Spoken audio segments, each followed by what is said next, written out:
حضرت عبداللہ بن عوف رضی اللہ تعالیٰ عنہ سے مروی ہے، نبی کریم صلی اللہ علیہ وآلہ وسلم ایک مرتبہ باہر تشریف لائے تو میں بھی آپ کے پیچھے ہو لیا۔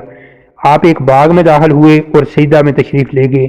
آپ نے سجدہ کو اتنا طویل کر دیا کہ مجھے اندیشہ ہوا کہیں اللہ عز و جل نے آپ صلی اللہ علیہ وآلہ وسلم کی روح مبارکہ قبض نہ فرما لی ہو۔ چنانچہ میں آپ صلی اللہ علیہ وآلہ وسلم کے قریب ہو کر آپ کو باغور دیکھنے لگا تو آپ صلی اللہ علیہ وآلہ وسلم نے اپنا سر اقدس اٹھایا تو فرمایا، اے عبد الرحمن کیا ہوا؟ میں نے جواباً اپنا خدشہ آپ پر ظاہر کر دیا تو آپ صلی اللہ علیہ وآلہ وسلم نے فرمایا، جبرائیل امین نے مجھ سے کہا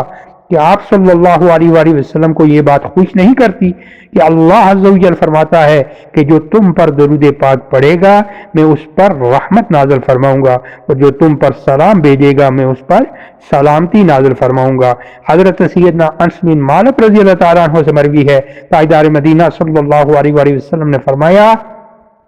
جس نے مجھ پر ایک مرتبہ درود پاک پڑھا اللہ عز و جل اس پر 10 رحمتیں نازل فرمائے گا، اس کے 10 گناہ مٹا دے گا اور اس کے 10 درجات بلند فرمائے گا۔ حضرت سیدنا ابو طلحہ انصاری رضی اللہ تعالیٰ عنہ سے مروی ہے کہ ایک مرتبہ صبح کے وقت نبی کریم صلی اللہ علیہ وآلہ وسلم کے چہرہ پر خوشی کے آثار نمایاں تھے۔ صحابہ کرام علیہ رضوان نے عرض کیا،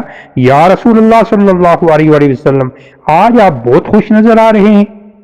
فرمایا، میرے پاس میرے رب عز و جل کی طرف سے ایک آنے والا آیا اور مجھ سے عرض کیا کہ آپ کا جو امتی آپ پر ایک مرتبہ درود پاک پڑھے گا اللہ تعالیٰ اس پر کے لیے 10 نیکیاں لکھے گا، اس کے 10 گناہ مٹائے گا اور اس کے 10 درجات بلند فرمائے گا۔